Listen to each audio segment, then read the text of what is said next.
Disasters happen all around the world. These catastrophes impact the lives of millions of people, and we stay informed by reading the newspapers, searching on the internet, or watching TV. Unlike the victims, we can easily put away those newspapers, stop searching through articles, or turn off our TVs, and the tragedies go away.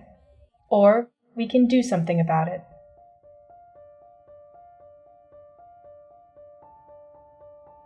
When we came across Gleaning for the World, a nonprofit in Concord, Virginia, we knew we wanted to create a story with theirs.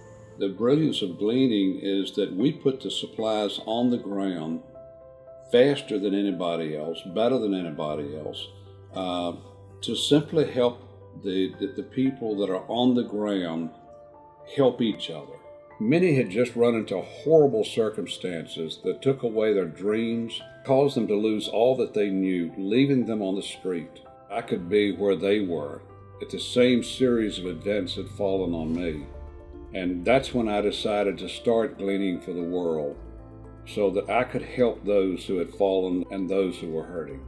As we were planning for this project, there were so many questions to answer, like, what were we going to do? Where are we going to get the funding?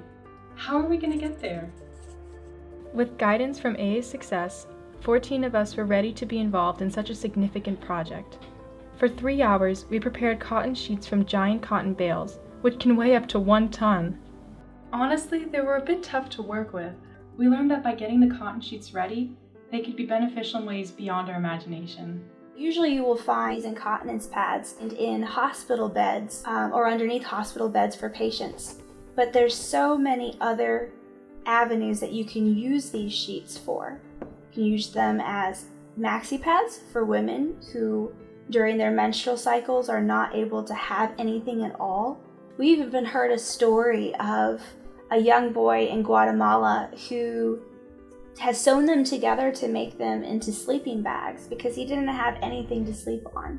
A big mentor in my life. She has traveled the world as a nurse doing basic wound care, and right now she's going to Ghana in West Africa, and she's in stage 4 cancer. Just her love for people and her desire to help people despite her pain, she'll go out. And she took some of these incontinence pads, and as she was performing basic wound care for flesh wounds that were on the feet, she found that people they didn't have any shoes to walk home in, so she would wrap their feet in these incontinence wraps so they could have something on their feet where they could walk away with. So they're very valuable. I've heard people say that these small actions don't matter and waste time. But in AA's Success, we never get tired of doing small things for others. We believe that those things can occupy the greatest parts in their hearts, and that's the most important thing.